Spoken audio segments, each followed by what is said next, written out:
As he released this year's human rights report, Secretary Kerry said one of the bright spots is Burma, where democratic reform and better human rights protections are ending years of isolation.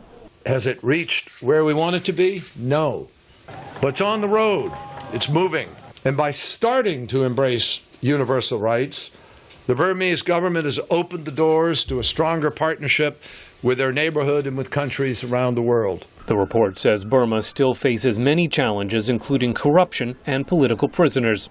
But if Burma's leaders stay focused on promoting and protecting the rights of all people in their country, Burma is likely to continue along a promising path of renewal. In the Middle East and North Africa, the Human Rights Report says the hope of the early days of the Arab awakening has run up against the harsh realities of incomplete and contested transitions.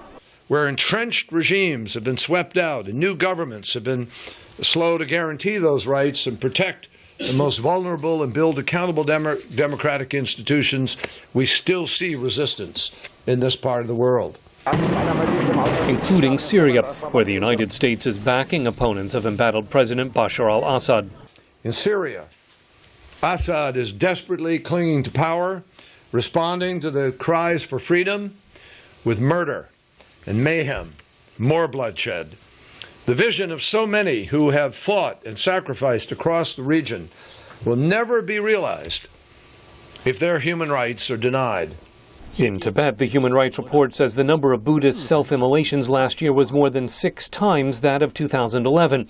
It says authorities repressed Tibet's unique religious and cultural heritage by strictly curtailing the civil rights of China's ethnic Tibetan population.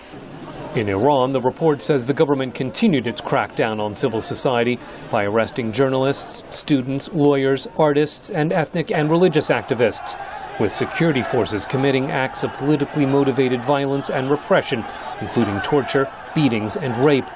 Kerry says the United States promotes human rights not simply because it's the right thing to do, but because it's tied to security.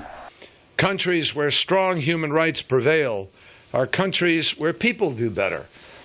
Economies thrive, rule of law is stronger, governments are more effective and more responsive, and they are countries that lead on the world stage and project stability across their regions. The report noted a shrinking space for civil society activism around the world, especially in Russia, where new laws increase fines for unauthorized protests, limit internet freedoms, and dramatically expand the definition of treason. Scott Stearns, VOA News at the State Department.